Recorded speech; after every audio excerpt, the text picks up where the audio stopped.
Welcome to the Paid in Full podcast. I'm Devin Fadul, and in this show, I sit down with creators of all stripes who have decided to follow their passion and carve out a unique path to success.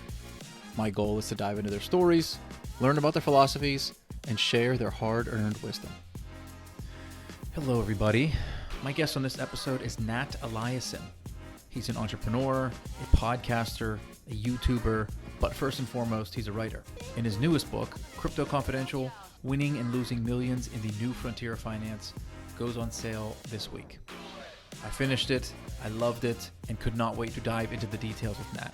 And my biggest question to him being, exactly how did you turn such a dry and esoteric topic like cryptocurrencies into an absolute page turner? So make sure you listen to that part of our conversation. But as usual, we get into all kinds of other topics, from our mutual distrust of experts, to what's wrong with audiobooks, to male sexuality. It was such an honor getting to chat with one of the sharpest minds in the game right now. People like Nat are exactly why I do this. So with that, let's dive in. I'm going to start this conversation. I don't think I've ever done this before, but I'm going to start with a quote by Oliver Wendell Holmes. And he said, "For the simplicity on this side of complexity, I wouldn't give you a fig. But for the simplicity on the other side of complexity, for that, I would give you anything I have." Now, the reason I say that is because I think you embody this quote more than a lot of people that I've met or have ever read, and your ability to distill complex topics down to bite-sized. I think this is a really incredible skill and incredibly valuable as well. So assuming that you weren't born with this skill, how do you think you have honed it and developed it over the years?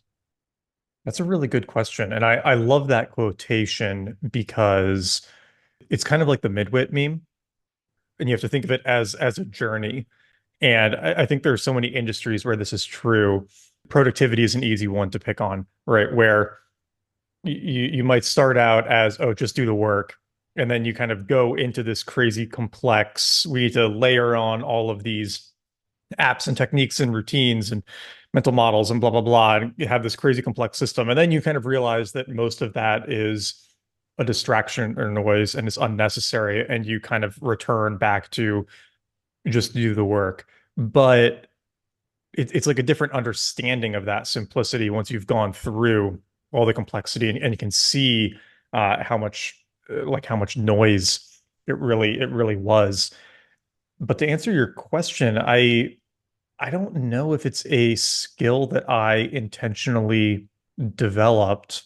I think I've always had a little bit of an allergy towards what feels like doing something because it's just what someone said to do, even if it doesn't necessarily make sense. Mm. And you'll run into this kind of often where you'll ask somebody for advice, or you'll ask how to do something, and you'll say, okay, well, why? Like, why is that what you should do? And if you drill into it a few times, if you keep asking why, keep asking follow-up questions, you'll often find that they don't really know. This is kind of like the classic Socratic dialogue, and Socrates got killed for this, so you have to be careful with it. But you'll often find that like there's pretty shaky foundations for a lot of things, and if something is being done because of shaky foundations, then it maybe shouldn't be done at all, or you'd be just as justified not doing it or doing something else. And I guess I maybe a little too sure of my own beliefs, or a little too confident that I can find a better way to do something than just what everybody else is saying. And that often leads to just figuring out like, okay, what can we cut out? What can we cut out? What can we cut out? What do we not actually need to do? What can we skip? What's a better way to do this? I'm thinking about fiction writing a lot. Like fiction writing is my new interest.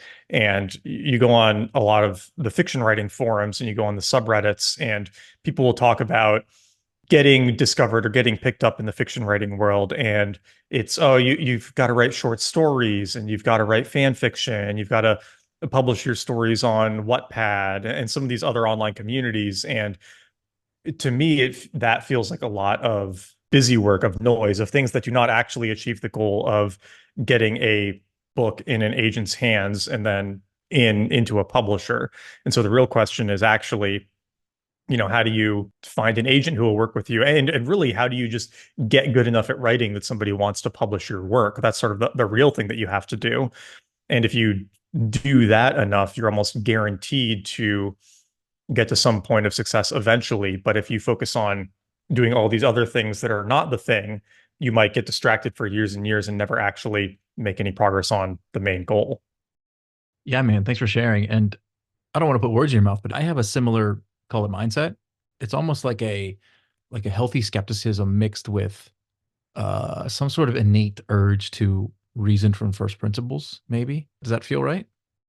Yeah, I think skepticism is definitely the right word. I think that we have a very strong illusion of knowledge where we think we know a lot more things than we actually know, and we think other people know a lot more things than they actually know. But at the end of the day, we're generally very uncomfortable in uncertainty. And so we grab onto explanations to resolve that uncertainty. But if you can be comfortable in uncertainty, then you can be a lot more honest about what you do and do not know. And then you can actually find better solutions, I think, as a result. I don't like the term reason from first principles just because I don't believe that anybody's actually doing it unless it's mathematics or physics. When it Mm. comes to making a decision, I think people say they're reasoning from first principles to justify doing what they want to do anyway. Right? Like you can always find some way to back out, oh, this was first principle reasoning. And the truth is often that no, that's just what you wanted to do. And I try not to trick myself into thinking I'm being more rational than I am. So I try to be pretty careful about that too. Yeah, maybe that's my own kind of hackney definition of that, where it's really for me, it just comes down to asking why enough times Yeah. to where it gets down to the basics. And if it makes sense, then yes, we proceed. If it doesn't make sense, then we either skip over it or try to subvert it or hack it or something like that, right? And I think something that goes with that too is a lot of people are not very confident about their own decision making or are not very confident about taking on the risks of making the wrong decision. So they look for some illusion of certainty to absolve themselves of having to make a best guess or make a choice. But if you can become pretty comfortable with saying, like, I'm going to make a choice here, it might be the wrong choice, but that's probably going to be okay, then you can again be a little bit more honest about whether you actually know what the right decision or the right piece of information is here or not, and then can just try something and see what happens. Hmm. A good analogy here might be working with a computer, and maybe you've had this experience too, but especially growing up, something might go wrong on my parents' computer, and they would be kind of worried about doing anything. They don't want to do the wrong thing, right? They don't want to delete the wrong app or run the wrong command or something. But then I would go and try to fix it, and I would just be guess and check, right? Trying a bunch of different things until I find the one that works. And a lot of programming can be that way too. And I mean, a lot of problem solving can be that way, but you sort of have to approach it with the assumption that it's going to be a lot quicker to just try things and see what works than to spend all of this time trying to find the right decision, especially since a lot of life isn't like working with a computer where there might not be a right decision and all the time you spend searching for it ends up being wasted anyway. Correct me if I'm wrong, but that sounds like it goes with your rant on productivity porn and kind of that edutainment. Yeah, yeah, yep. Edutainment, or I like this term productivity too, Mm. where we're doing things to feel productive that are not actually making us more productive. You know, because I've done a lot of content on note-taking tools and knowledge management, and it's just so easy to waste so much time on that. And I again see it in the writing world too, where people waste so much time thinking about the right writing tool and finding the right environment and the right music and all the, it's just like, no, you just have to write. Where like if you just write, then it's going to get better and it's going to get easier over time. But constantly looking for like new tools and tricks and looking for more advice on Twitter or whatnot, like none of that stuff is going to help you as much as just sitting down and writing. Mm. Maybe to amend that, writing is great, but writing and then publishing, is publishing a key to it as well, or do you think that writing in and of itself is sufficient? I guess it depends on the goal, right? Somebody else pointed this out, and I thought it was such an interesting point that writing is one of the only arts where we expect people to do something serious with it. Like if you started learning the piano, nobody would have any expectation of you publishing piano music on Spotify. that it could just be a hobby, right? It's just something you're doing for fun, or so that you can play with your kids or with your friends, or maybe you're in like a local band and that's like a fun thing. You don't have to do serious performances. But most writing does have this expectation with it that you're going to put it on a Substack, you're going to try to get a book deal, you're going to do something with it. And I think that, for me, it's my career. And so yes, it has to get published so I can get paid for it and make money. But I think for most people, yeah, they should give themselves permission to just write for yourself.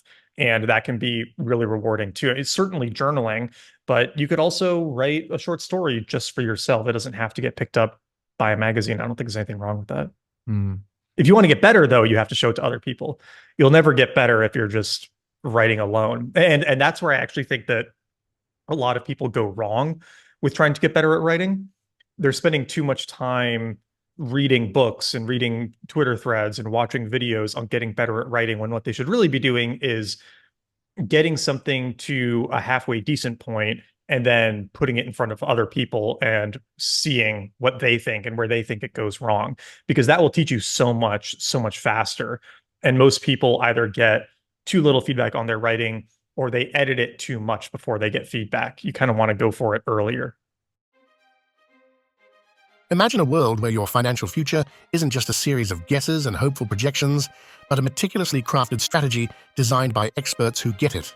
That's ADA, a financial advisory that's more than just suits and numbers. It's about understanding that behind every portfolio is a person, a family, a dream.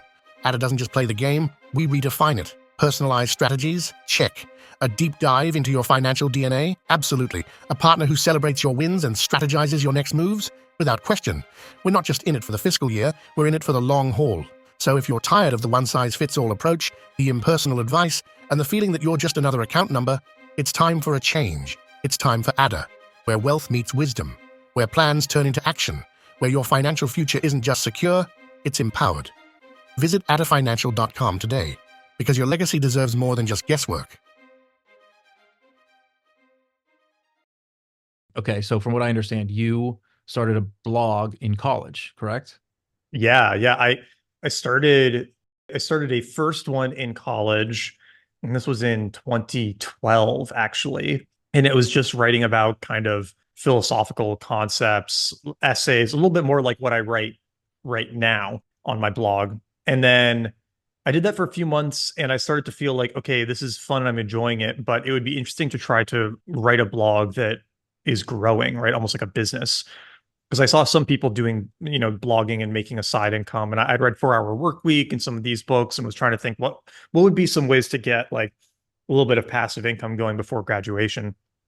So I started another blog that was it was like a habits blog, and it was very inspired by James Clear, but it was more on the lens of like, I'm going to go try to develop this habit. So I'm going to try to wake up at 5:30 every morning and go to the gym before work. I'm going to try to meditate every day for 20 minutes, and kind of like writing about that and journaling about it. And that was when I started to learn SEO. Back then, there was really no Twitter the way there is today. There was no, like, newsletters were not a big thing. There weren't that many growth channels available to you, but Reddit was really big.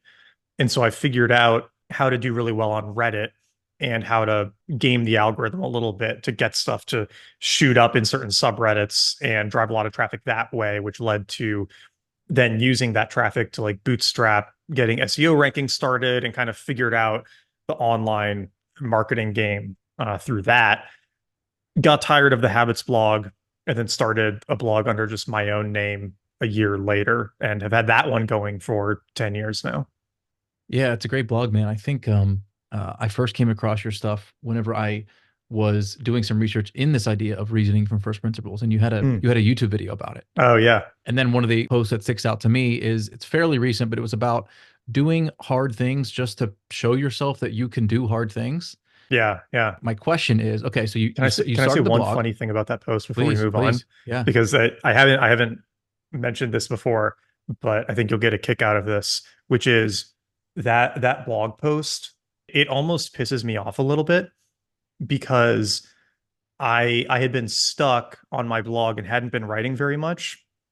And so I had that idea and I dictated it as a voice note while Mm. driving to my office one day. And then I got into the office, took the voice note, cleaned up a few tiny things from it, and then just published it basically unedited. I think the whole thing, total amount of work was 30 or 45 minutes.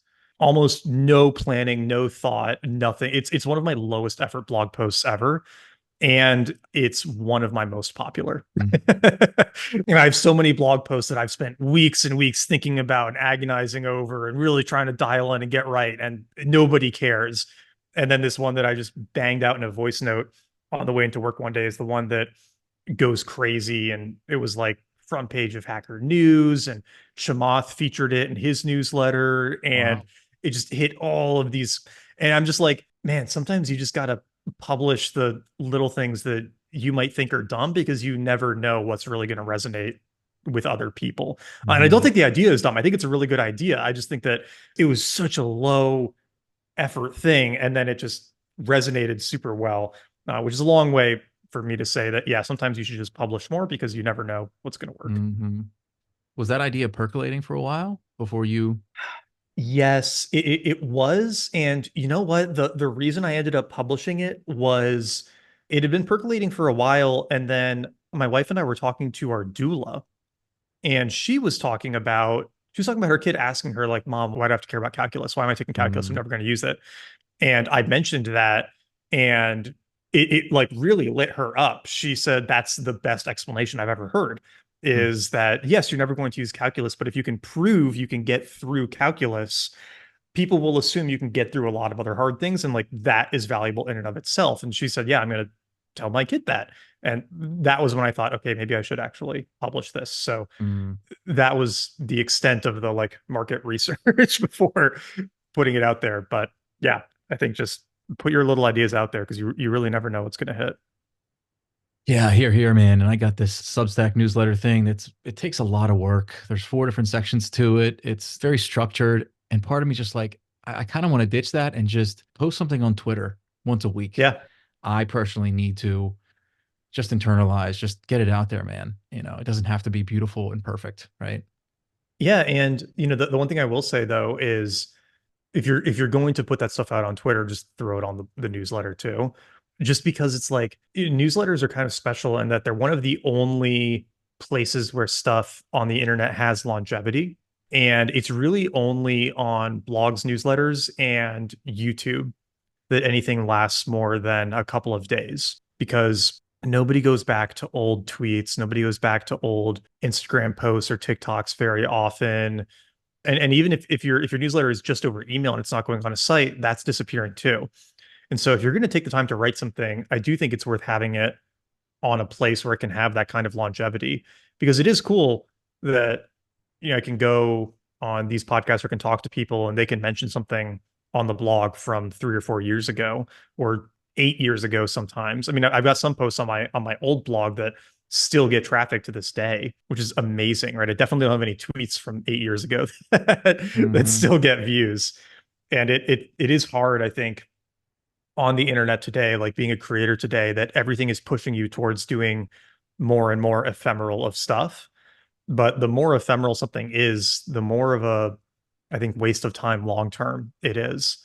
Because if you spend a year writing a tweet every day versus writing a page of a book every day, at the end of the year, you might have a big Twitter audience, but none of that work is really like going to live on in any way. But if you were putting that time into a book, you're going to have a book at the end of that year, and that could sell for 30 years, right? It's this Hmm. really challenging trade-off between making things that will actually last versus making things that will feed the algorithms and get you that short-term hit of views and engagement. I'm trying lately, and this has been a pretty big effort for the last few months, just to get away from the ephemeral. I've unsubscribed from a lot of newsletters lately, and some really great writers out there. That's just, this is ephemeral, and I would like to focus on more books. Right? Yeah. That's not a stretch goal for me. I've been reading since I was 18 years old. What I'm getting at is that I don't know if I can articulate exactly what it is, but right now I'm on this kick where it's almost like, since society is moving towards technology and AI and all this stuff, there's some force that's pushing me away from that. Yeah. Um, you're not the only one. Physical book purchases have been going up the last few years. Mm, You'd think that with YouTube and TikTok and everything, people wouldn't be reading as much, but no, they're actually starting to read more. And I think because of what you just said, right? That people need a break from the screens, right? We used to say like AFK, or, I'm away from keyboard. Now we're never away from our keyboard, but people want to be. hmm, And so, yeah, books are really coming back. Audiobooks are huge now. That's become such a massive part of the market. And it's sad for me to acknowledge this, but I agree with you. I think newsletters are starting to get kind of tired too. And I don't really subscribe to them anymore. I don't really read many anymore. I either want to be reading a book or just be in the stream on Twitter or whatever. hmm. And that's another reason that I'm just trying to focus pretty much all of my energy on book stuff now. Mm. Okay, well, I guess I'm not the only one, but Yeah. that's good to know. Okay, I'm gonna get to Crypto Confidential in a minute, but this isn't your first book. You were 20 something, and you wrote a book about men's sexuality and how to perform Yeah. better in bed.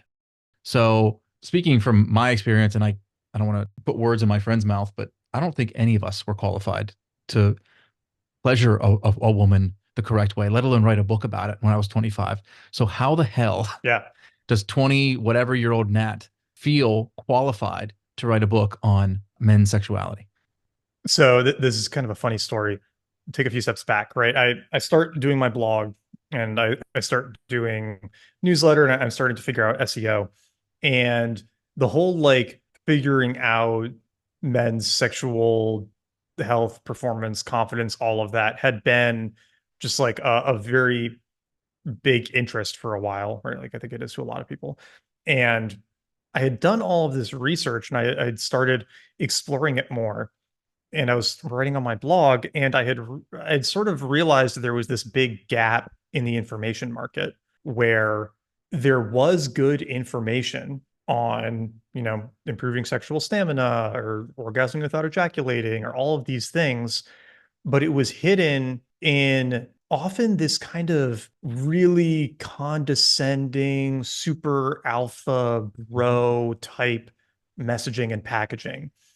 And it was often hidden in kind of shitty listicles or going on the total opposite end, these like really older, esoteric, spiritual-esque type books. Mhm. And at the time, literally nobody online had done a good job of taking that information and packaging it into a format that was conversational, casual, we're on the same level, not like talking down or condescending, just very like, I got curious in this stuff and then I went and I tried to figure it out and like, here's what I learned. And so, you can learn from it and hopefully benefit from it too. So I was thinking about it and I said, there could actually be an opportunity here to write something starting with just lasting longer in bed because that topic there was just no good treatment of it online and you would search, how to last longer in bed on Google and all the results would be these like awful men's health articles or these alpha male blog articles and I said, okay, you know what? I'm going to get a little drunk and write up what I've learned about this over the last couple of years and what I experimented with and what actually worked and what I found. And I wrote it up and I published it. And I mean, I've hardly ever had anything else go as viral as that article went because I published it and then I put it on Reddit. And for a while, it was like top three or top five most upvoted Reddit posts in the sex subreddit, which had like a million plus subscribers to it. And back then, you could link out directly to your site. And so I was getting hundreds of thousands of views to my blog from this article and getting all of these comments on Reddit, people being like, this is the best treatment of the topic I've read. This is so clear. This is so useful.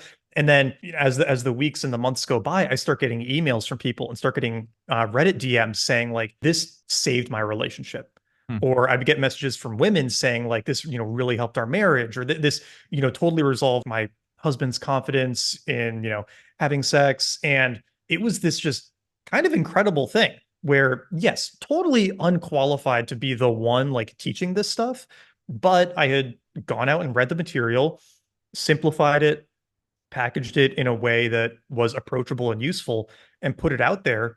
And it was literally changing people's lives. It was really, really cool.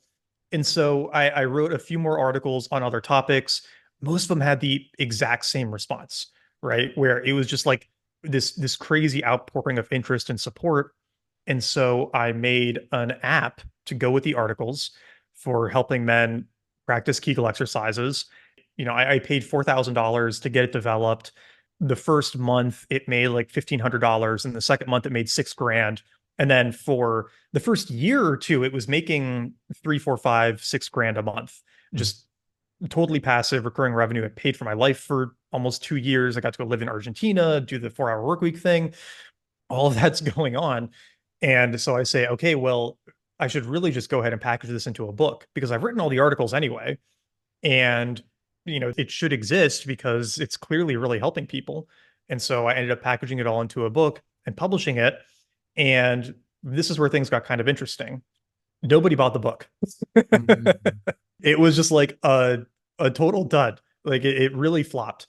And worse, because I was redirecting everything on the site to send people to the book, now the app wasn't selling well either. People would just like read the articles and they wouldn't go buy the book, and they wouldn't go buy the app anymore because I wasn't linking to it because I was focused on the book. So suddenly I was making like less money from all of this stuff. I kind of had like a dual panic where, one, now I'm not making as much money anymore. I published this book on this pretty sensitive topic, which, if it did well would be amazing, but if it's not doing well, that's like pretty embarrassing. And I eventually decided to just unpublish the book, redirect all the traffic back to the app and let that keep going, and then left the articles up and kind of left it at that. And it's kind of a weird experience to look back on. I don't regret doing it. I learned a lot from it. It's a little embarrassing, but the thing that I really did learn from that was that if you're going to do a book, you should like do a book, because I kind of rushed through it. I spent 4 or 5 months writing it, didn't get a ton of outside eyes on it, didn't really hire a professional editor or any of this stuff, and kind of slapped it together and put it out there. And so when I decided to do Crypto Confidential, I was pretty much of the mind that, okay, if I'm going to do a book, I'm really going to do it right this time and really, really take it as seriously as possible. And I think that really made all the difference. And in terms of the, not being qualified to talk about this stuff, I sort of approached it as like that was actually a plus, because none of it was ever framed as this is the way from all of this research or whatever. It was, I felt as unconfident and maybe shameful around some of this stuff as a lot of other guys did, but that was not being acknowledged. And there were so many men. And I mean, I found out how many because I started getting emails and Reddit DMs and everything from all these guys who were basically saying some version of like, nobody else is talking about this from the stance of also being really insecure about it.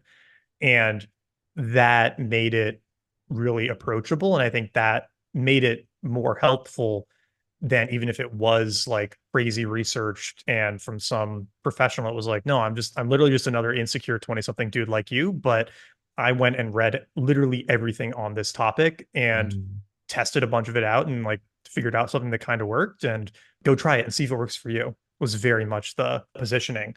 And the amount of inbound that I got during that period was wild. It was such a strange position to be in. And then you would go on Google and you would search how to last longer in bed, and it would be like Nat Eliason, and then WebMD, and then Men's Health. I had that first position for at least 2 years, maybe 3 or 4. Wow. And I was getting millions of visitors a year to those few articles, because it was like the authoritative piece on the internet about it, which was just such a strange position to be in, again, as a completely unqualified 25-year-old or something. Well, to go back to my just kind of inner skeptic, not anytime, but most of the times when I read or hear or see a capital E expert, I kind of shy away, whether it's about parenting or relationships or sex or money. It's almost like I don't want to hear from the expert. I want to hear from the guy or gal who went and did their research and figured things out from a non-expert level. didn't take things for granted, didn't subscribe to a specific dogma or set of beliefs, and just said, hey, here's what worked for me. Here's what might have worked for a handful of other folks that I helped out, and it might work for you, rather than Yeah. this is how you need to do it. And that's, if you do it this way, then it's wrong, et cetera, et cetera. So yeah. So I'll say one more thing on what you just said, which yeah. is I think that approach to information and expertise and problem solving online is really changing. And it's really coming more in line with what you just said, where we don't trust experts anymore, like, capital E experts or whatnot. And I've been very interested in health stuff for a long time, and there were all these health things that I got really into 10 years ago that would only start to become more mainstream 5, 6, 7 years later, right? Obviously, we saw everything during COVID where it was pretty clear that random people on Twitter might have a better idea of what's going on or a more honest take on what's going on than what you're being told by the experts in the media. And all of it really, I think, reframed our relationship with information, where now, yeah, you might be able to find a better solution to your problems by finding the one person on the internet who had the very similar experience to you and figured out a solution to it, and just doing what they did instead of looking for some textbook to try to diagnose you, and going off of that. And it actually makes me excited for that as like a change to popular nonfiction too, because so much of nonfiction the last 10 years has been, here's this problem and here are all of these studies, and I'm a researcher on this, and the studies say you can do this, and surveys show this. And I just think that kind of book is going away, or it's getting less appealing to people, because they know that these studies often don't replicate anymore. A lot of it could be cherry picked. It might not apply to your situation. And yeah, they want the person who had the story that they can relate to, and they can go try what worked for them and see if it works. And if it does, great. If it doesn't, you find another story, you try that. Kind of like what we were talking about at the beginning of the show. That approach, I actually think, is more robust. And the N of one might be the case that's most relevant to you. Real quick, do you have any favorite kind of non-experts, whether it's on nutrition or relationships or finance, anything like that? Favorite non-experts. I really, he's a close friend of mine too, but Anthony Gustin on Twitter, I think, has some of the best health takes. He's just been so deep in this world, and he cares about it so deeply too. It's tough because you kind of need somebody who doesn't have a brand built around the thing that they're trying to inform you about.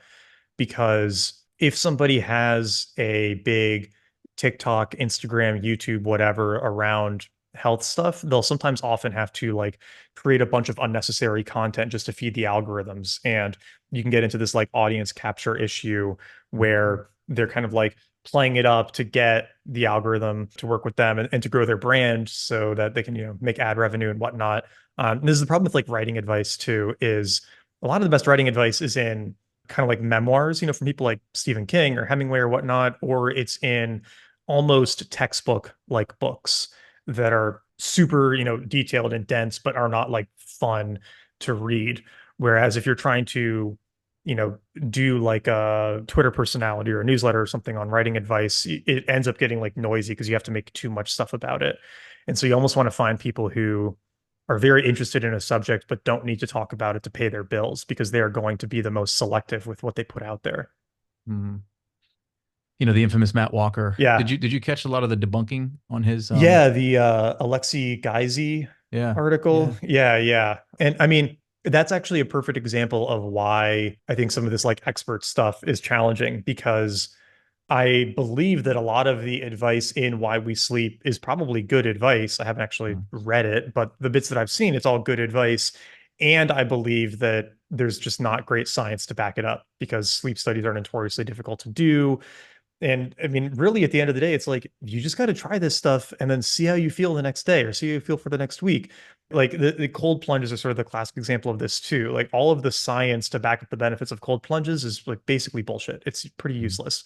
It's really, really small sample sizes. There hasn't been very much done on it. I don't think it's robust at all, but that doesn't matter because you get in a cold plunge and then you get out and you feel great. And you can tell that you sleep better later. You can tell that you're less sore from your run or whatever. It's just so obvious that it's doing something good for you that you don't need somebody in a lab coat to give you a big study and say, here is the proof that you should do this. Just get in the cold plunge and then like you will see that it is benefiting you in some meaningful way. Yeah, this is another topic I don't think we have time to get into, but scientism and this idea that like I don't need a randomized control trial to tell me that sunsets are beautiful, right? Like Yeah, there's certain things that are obvious on their face. But again, let's just skip that. Crypto Confidential, man. So I finished it the other day. Dude, I really enjoyed it. And I say that in the sense of these days, I need to be, not need to be, I love to be on the edge of my seat. And so this book was informative, entertaining, and had me on the edge of my seat. And so my question is, correct me if I'm wrong, but like every single chapter, it felt like ended on like a cliffhanger. Yeah. That had to be on purpose. And so Very intentional. How did you know to do that? And how hard was that to do? Yeah, it was first, thank you for saying that. And it means a lot that you got through it and it kept you on the edge of the seat because that was like goal number one with writing it.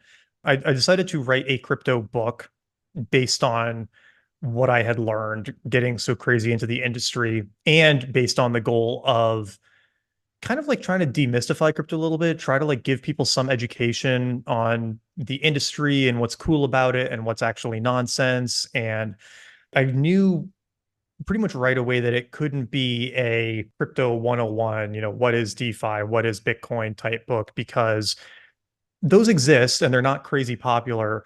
And it would just be boring. It would be hard for people to get through it.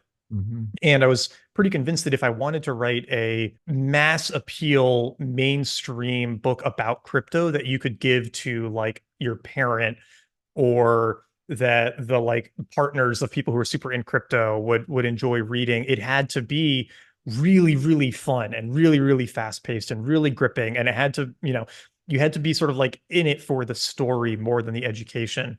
And the analogy that I used a lot when I was thinking about it was nobody has ever read a textbook of spells in the wizarding world of Harry Potter. But if you ask almost anyone to name a few spells from Harry Potter, they can name them. And they might even know what color comes out of the wand, and they might know how they're supposed to move the wand, and they know what the spell is going to do. But they learned that just from reading this story and being really immersed in this world and being very curious about it. And that was how I wanted to try to teach some of this stuff, was create this fun story that sneaks the knowledge in along the way. But then I was immediately hit with this problem of like, well, how the hell do you do that? Because I'm a like how to slash essay writer. I've been doing that on my newsletter forever. I'd never written fiction before. I'd never written a story really before. And so I had to go learn how to do that. And so what I studied a lot more than like nonfiction or than journalism was how to write a thriller and how to write like a really exciting book. And so I picked a few books to use as inspiration, right? Where I said, let's study how like John Grisham writes a book. And, let's study Red Rising, which is this really popular sci-fi fantasy series. And I kind of studied those more to say, can I take this true story and put it in like a Red Rising John Grisham wrapper so that people get through it that way? And from there, it was a lot of trial and error and research. I mean, I read so many books on fiction writing and on creating conflict and suspense and, creating stakes and developing a story so that it would read like fiction so that people could hopefully get through it and be excited to talk about it. And that's why, the structure of the book is kind of different because I have these narrative chapters that are the story, and then these little 2 to 3 page explainer chapters at the end of them. And those can mostly be skipped if you don't care to get those details when I throw them in.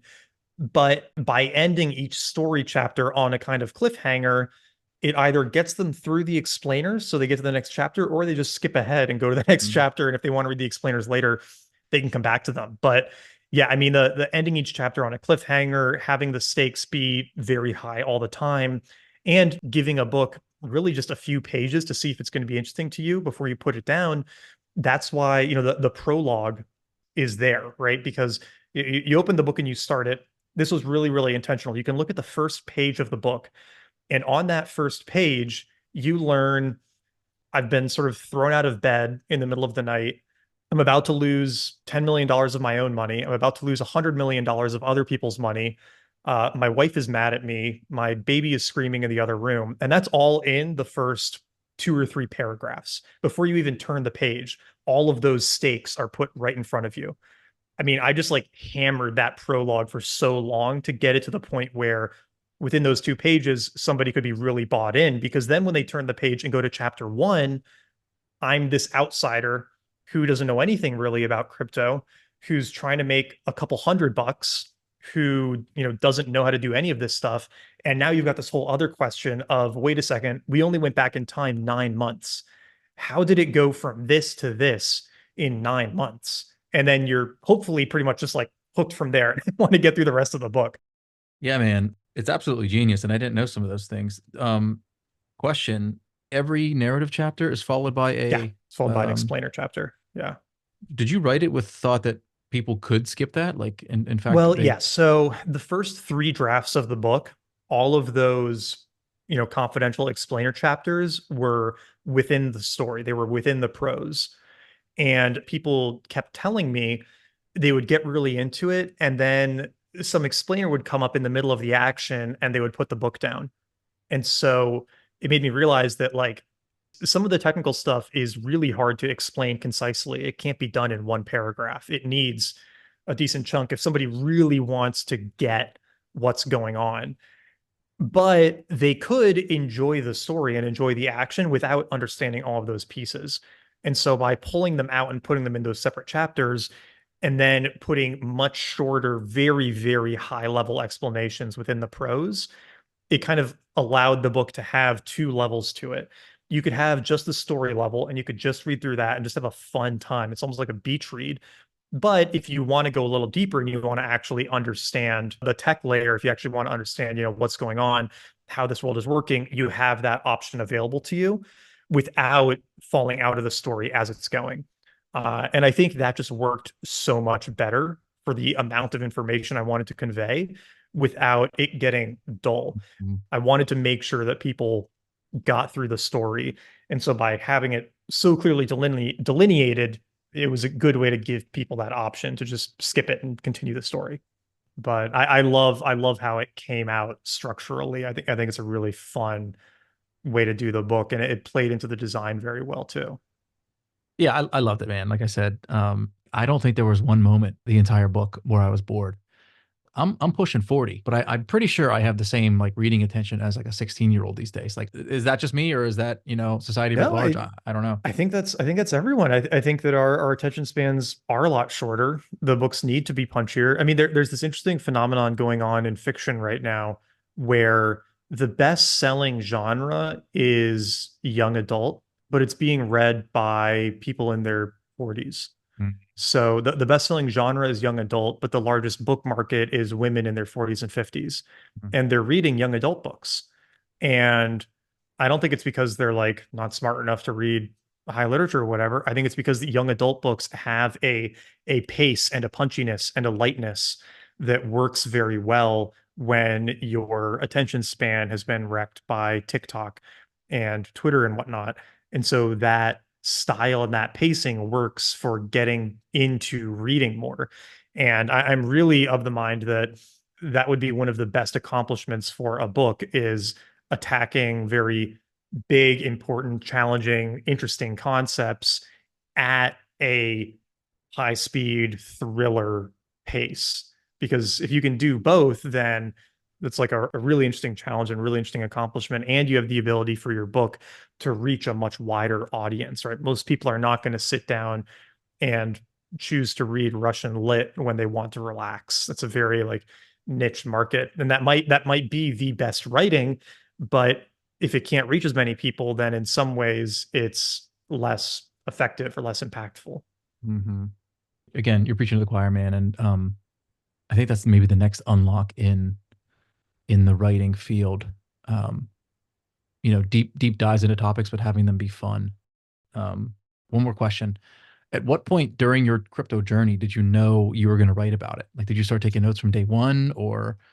Yeah, definitely didn't intend to when I got into it, and not for a while, and really not until stuff that happens in the last couple chapters of the book did I think about writing something up about the period. I think it was February 22 that a friend messaged me and said that a lot of the articles I was writing about crypto at the time reminded him of stuff in The Big Short, because it was like debt on top of debt on top of debt and these like crazy, leverage situations and synthetic things people could invest in that made absolutely no real world sense, but were just ways to take on more risk, try to multiply your earnings, a crazy financialization. And he was the first person to put the idea in my head of like, oh, maybe there's a story here. And at that point, I was thinking a little more like, oh, this could be, kind of like The Big Short. We talked about what other people were doing, but then decided if I wanted to make this as interesting and exciting, it should be based on my journey through the space. And I was lucky that I had this dual experience of being a kind of degenerate gambler and actually learning how to code and building stuff and working with a team and seeing them get invested in and seeing all that side of it. So I got kind of a unique perspective that I think it would have been hard for many other people to talk about. And I knew that there were going to be books by journalists. I knew Michael Lewis was working on a book, and then there was Zeke Fox's book. And I had no interest in competing with an outsider's point of view because, they're professional journalists. Like they're probably going to do a better job at that. But what they couldn't do was the insider story, the what it was actually like on the ground. And I do think that was such an insane time period and there's so much going on that it kind of has the potential to have some longevity in that sense, because the story of being in crypto during that time period is going to be interesting in 10, 20, 30 years, assuming crypto continues to become a bigger and bigger part of our financial infrastructure. So that felt like the best way to approach it. And that's when I started organizing some of things that had happened to me, figuring out what the storyline might be. I didn't know how it was going to end at that point because Terra Luna hadn't collapsed. I was still working with this team, but that was when I started to think about it, talked to the first agent, and started to put together some sort of initial plan for what it could be. And I was really lucky that basically everything in the book, a lot of the action happens online and happens over Discord and chat messages. And so I actually had a record of everything. I was able to just go read through all of my old chats over the last year and put together a pretty clear timeline of every single thing that happened. I didn't have to try to remember what happened, which is fun because, a lot of memoir, you're just making up all the dialogue. But so much of it happened on a computer that I could just use the chat messages. And so that made it pretty easy to go back and reconstruct everything that happened and start to put a story together. Yeah, it's got to be a gift and a curse though, too, because you didn't have that necessarily that room to fill in the gaps where you might not Yeah, remember and yeah. wanted to make it a bit more interesting or something like that. Well, yeah, and that's actually what made me interested in doing fiction writing now, is that there were all of these points in Crypto Confidential where as I'm studying how to write a good thriller and how to create good suspense and conflict and all of this stuff, I keep thinking, "Ah, it'd be a lot more interesting if this other thing happened here. If it went in this other direction, that would be better, right?" And there are other endings to the book that would be better endings than what actually happened. And so I was constrained by reality. And now working on fiction, it's so fun because I can say, no, what would be the most interesting story, and can be kind of like maximally creative with that to make the best story possible. Yeah. What can you tell me about the next book?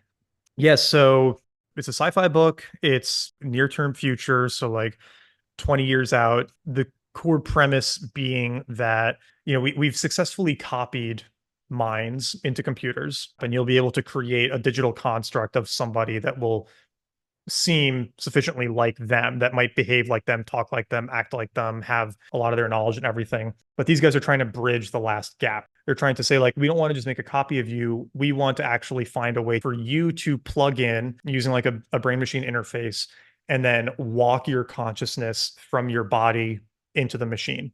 And their body is basically left soulless, like a husk of a human being.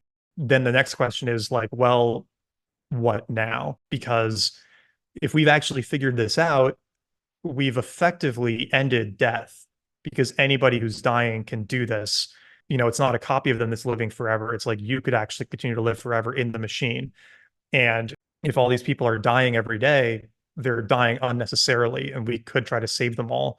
And what's going to happen when the whole world finds out that this technology exists and is being like kept from them, or that they don't have access to it. So that's kind of where it picks up in the first act and then goes from there. And I'm very excited about like building out that world and imagining, what comes downstream of that. It's really, really fun to work on. First of all, that sounds really interesting. Man, I have so many questions on it. One is this idea that you've been writing nonfiction for, let's call it 15 years or so.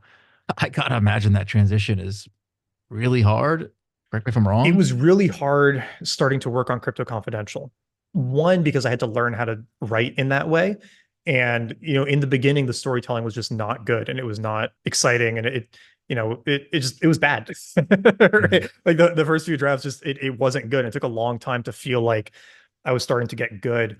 But really what was harder about it was adjusting to working on something so long term and without tons of little intermediate feedback along the way. I was used to publishing something every week and publishing tweets all the time and getting likes and subscribers and emails and all of this stuff. And then to work on something in the dark for months and months and months and months and months and get none of that. That was the hardest thing, honestly, was feeling just very alone and very isolated, feeling like there was no win attached with the work the way there was when I was publishing online. And so that was the biggest adjustment. But now that I've kind of like fixed my brain in that way, that part's not so hard. And transitioning to now working on the fiction book has actually been easier because I was already writing in this thriller-esque style for Crypto Confidential. And so now I'm just applying it to this new world. And I'm at the point now where it feels like I'm getting better and better at it. Like I don't, the first draft of Crypto Confidential was bad. And I didn't feel good about it.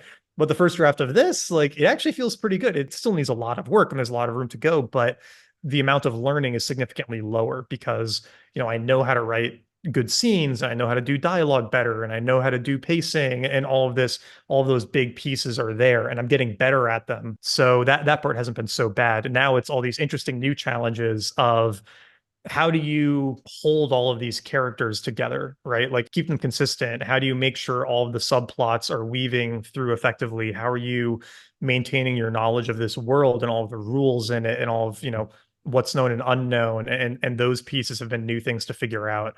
But it's been fun to figure them out too, because again, I didn't have any of that flexibility with Crypto Confidential. It all had to be accurate. And now with this, I can say, this person was the one who uploaded, but it might actually be more interesting if it's actually this person, because that creates better stakes for this other character. And that leads to a better resolution at the ending. And so you being able to make those tweaks is really, really nice. And is I'm finding a very fun part of the process too. How long have you wanted to write fiction? Literally last year was the first time I had any sense that this might be a fun thing to do. When I was doing most of the work on Crypto Confidential, I got it more and more in my head that this would be a fun thing to try because one, I was just enjoying writing in this way. And two, if I wanted to be full-time author, if I wanted my career to be author, it's kind of hard to do that with just nonfiction unless you're a journalist who's going to go out and research things and write about them, like Malcolm Gladwell or Michael Lewis type. And I'm just not interested in doing that. If you want to be an idea book writer, you're only going to have so many good ideas. If you have an Atomic Habits or a Subtle Art of Not Giving a Fuck, then cool, you're done, right? Like you've succeeded, but you're probably not going to have a book that successful. And I didn't want to have to fall into the trap of putting out a nonfiction book every year and a half to like keep paying the bills if I didn't have a really great book to write. And so having a career that's both fiction and nonfiction actually makes the career a lot more durable because you can do fiction books until the cows come home. And so you've got people like Stephen King who put out basically a book every year. And you can totally do that in fiction. And so it opens the aperture on what your career can be quite a bit. And so I figured it was worth a try. And so when I turned in Crypto Confidential on October 15th last year, I said, okay, I'm just going to try to write a first draft of this sci-fi novel. I love this idea. I'm just going to play around with it and see if it goes anywhere. And I just like sat down, banged out 2,000 words a day on it. And by the end of it, I said, this is awesome. I love this. I want to do a lot more of this. And that was really where I finally said, yeah, I want this to be part of the career too. Back to Crypto Confidential real quick. Mm-hmm. So you read the audiobook, right? Yeah. There's this thing where audiobooks are, for whatever reason, just pretending to be books that are just read. Mm-hmm. When it's not completely, but it's a different form factor. Yeah. And I'm curious if you're thinking about this, that like what audiobooks can be, because there is so much potential there. Yeah. My question is like, first of all, do you agree with me? And secondly, what are you trying to do personally to kind of push audiobooks forward to be a much more, not a bit more, a much more interactive medium? Any thoughts there? Yeah. No, I totally agree with you in that audiobooks are becoming more and more of the book buying market. They're getting more popular each year. Audiobook production companies are buying separate rights to some books because they can actually bid more than the publishers can because the audiobook is going to sell so well. And I think that we're just starting to scratch the surface of what it could be. And I had ideas for what I could do with it, and I sort of ended up not doing them. But it does feel like there is a potential to make it a performance, like make it a show. And there are so many obvious ways you could do it. Like there could be background music that fits the mood of what's going on in the story.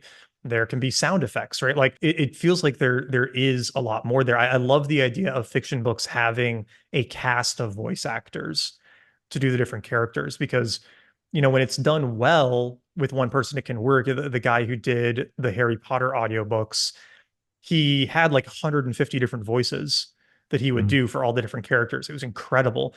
But you also could have had a bunch of different actors come in and do the audio. And I actually just saw an ad for a production of 1984 being read by Andrew Garfield with Tom Hardy doing the voice of Big Brother. And it has like cinematic audio and sound effects and all these other things with it. And that feels like the first attempt at it. But I do think that these big successful fiction books, there is a lot that you could do there. And I hope they do. So yeah, long way of saying I agree with you. And it feels like there's a lot of opportunities there. And I think it's going to happen. It's almost too easy. And I'm wondering why. Probably a lot of it has to do with the reticence and the conservatism of the publishers. They just don't want to try something new, which, okay, fine. I think that's got to be a big part of it. I don't know. If you find out why, please let me know, because this might be something I look into. Yeah, I should ask like my editor or my agent, see if they know why it doesn't get done more. And it could just be that that's just the way things have always been done. And that's just what the authors want to do. And so they don't push the bar on it too much. I suspect that's probably the reason in most cases. Yeah. And maybe that goes back to what we started with, is just asking the questions, getting over that hump of complexity and figuring out the real reasons, and ultimately just understanding the simplicity on the other side of complexity. Like it's not all that hard to create a well-produced audiobook. On that note, man, I think this might be a great place to end for now. Cool. I have literally 75 things to talk. We didn't talk about family life. We didn't talk about relationships. There's a million things like personal finance. We didn't talk about money at all. And that's like my thing. So let's just stop/pause. Crypto Confidential, unbelievable book. Nat, maybe last thing, where can people find you? What's the easiest place? Yeah, I mean, the book is up on Amazon and all bookstores, so you should be able to just like search Crypto Confidential wherever and you can find it. All of my other writing is on my Substack, which is blog.nataliason.com. And then I'm most active on Twitter, so just at Nataliason, and that's usually where I'll respond if anybody has any follow-up questions or anything after listening to this. Man, thanks again. This was great. I'll see you on the internet. Yeah, thanks so much for having me on. If you need anything in the meantime, just let me know. Yeah, you too. Have a good week.